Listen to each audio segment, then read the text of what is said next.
अवधूत चिंतन श्री गुरुदेव दत्त धनकवडीचे श्री शंकर महाराज. श्रोते हो, आज आपण धनकवडीच्या शंकर महाराजांचं चरित्र थोडक्यात पाहणार आहोत. त्यांचा जन्म कधी झाला ह्याच्याबद्दल आपल्याला काहीच माहिती नाही, परंतु त्यांचा जन्म आणि समाधी ह्या दोन्ही घटना ज्या आहेत त्या दुर्गाष्टमीला घडलेल्या आहेत.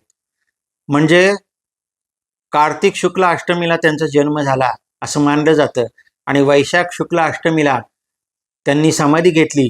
त्याच्यामुळं दर महिन्याच्या दुर्गाष्टमीला धनकवडीला मोठी यात्रा भरते, यात्राच म्हणूयात आपण त्याला, मोठी यात्रा भरते आणि रोज दुर्गाष्टमीला संध्याकाळी आरती झाल्यानंतर तिथे पालखी ही काढण्यात येते. त्यामुळे दुर्गाष्टमीचं महत्त्व ह्या शंकर महाराजांच्या संप्रदायामध्ये खूप महत्त्वाचं आहे. तर अंतापूर नावाचं एक गाव होतं आणि त्या अंतापूर नावाच्या गावामध्ये एक चिमणाजी नावाचं जोडपं होतं आणि त्यांना बरेच दिवस मूलबाळ नव्हतं. आणि मग असं असताना त्यांनी शंकराची उपासना केली आणि शंकरांनी सांगितलं की मी तुला बालरूपामध्ये सापडेल तर तू माझं संगोपन कर. आणि अशा प्रमाणे एके दिवशी त्यांना बालरूपामध्ये एक बालक तिथं दिसलं आणि त्या बालकाला त्यांना असं वाटलं की हा शंकराचाच प्रसाद आहे, म्हणून ते शंकराचा प्रसाद घेऊन म्हणून ते घरी आले आणि तिथे आकाशवाणी झाली की हा बालक मी तुला दिलेला आहे, तर तू ह्याचं संगोपन कर, 7-8 वर्षापर्यंत तू त्याचं संगोपन कर. त्याप्रमाणे त्यांनी त्याला घरी आणलेलं आहे त्यांनी आणि 7-8 वर्षापर्यंत त्याचं संगोपन केलेलं आहे. नंतर यथावकाश त्या चिमणाजी दाम्पत्याला मूलबाळ झालं आणि 8 वर्षाचं झाल्यानंतर शंकर महाराज बाहेर पडले आणि बाहेर पडल्यानंतर त्यांनी ठिकठिकाणी यात्रा केल्या. मग त्यांच्या यात्रेची वर्णन आहेत, किती केदारनाथ, बद्रीनाथ वगैरे असं करत ते शेवटी पुण्यामध्ये स्थायिक झाले. आणि आपल्याला माहिती आहे की ते अष्टावक्र होते आणि अष्टावक्र असून सुद्धा त्यांचं सामर्थ्य हे खूप मोठं होतं.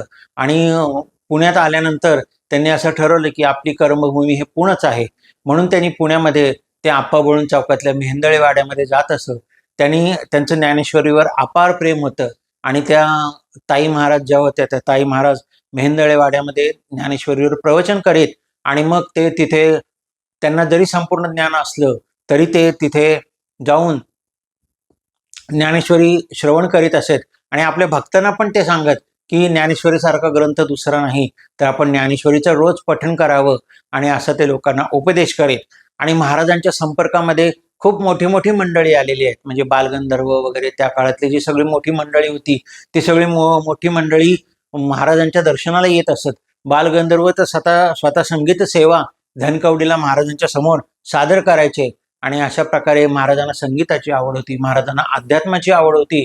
आणि आजही जर आपण पाहिलं तर महाराजांची तिथे वास्तू खूप मोठ्या प्रमाणात तिथे आलेली आहे. आणि योगी लोकांना किंवा जीवनमुक्तांना समाधी घेण्यासाठी दर 35 वर्षांनी ग्रहांचा जो योग यावा तो मला आहे, त्या दिवशी मी माझा हा आकार देहभूमीच्या आत ठेवून देईल असं म्हणून त्यांनी आपल्या अवताराची समाप्ती केलेली आहे. आणि दुर्गाष्टमीच्या दिवशी त्यांनी समाधी घेतली. मठात दक्षिण दिशेस उत्तराभिमुख उकिडवी बसलेली अंदाजे 2.5-3 फूट उंचीची पांढऱ्या शुभ्र संगमरवराची महाराजांची मूर्ती आहे. भाविकांना आजही त्यांच्या अस्तित्वाचा साक्षात्कार होतो. 1947 साली महाराज गेले, म्हणजे ज्या वर्षी आपल्याला स्वातंत्र्य मिळालं त्याच वर्षी महाराज गेलेले आहेत. आणि आजही महाराजांचा अनुभव असा आहे की ज्यांना कोणाला धूम्रपानाचं वगैरे व्यसन आहे तर त्या धूम्रपानाचं व्यसन हे महाराजांची सेवा केल्यामुळं किंवा महाराजांना शरण गेल्यामुळं सुटलेलं आहे. त्याच्यानंतर तिथे आजही महाराजांना खिचडी खूप आवडायची, तर त्या खिचडीच्या प्रसादाचं वाटप तिथं केलं जातं आणि रोज अन्नदान आणि तिथे खूप मोठं समाजकार्य हे चालतं. आणि मी आधी म्हटल्याप्रमाणे दर दुर्गाष्टमीला तिथे खूप मोठा पालखी सोहळा होतो. आणि अशा प्रकारे शंकर महाराजांचं त्यांना मालक समजलं जातं, काही काही लोक त्यांना मालक समजले जातात. आणि अशा ह्या मालकाचं राज्य ह्या धनकवडीवर आणि सर्व पुणे शहरावर आणि संपूर्ण भारतभर आणि महाराष्ट्रामध्ये असं आपण अनुभवत आहोत. आणि आपल्यापैकी बऱ्याच जणांनी त्यांच्या कृपेचा अनुभव घेतला असेल, काही जणांना त्यांचा सहवास पण लाभला असेल.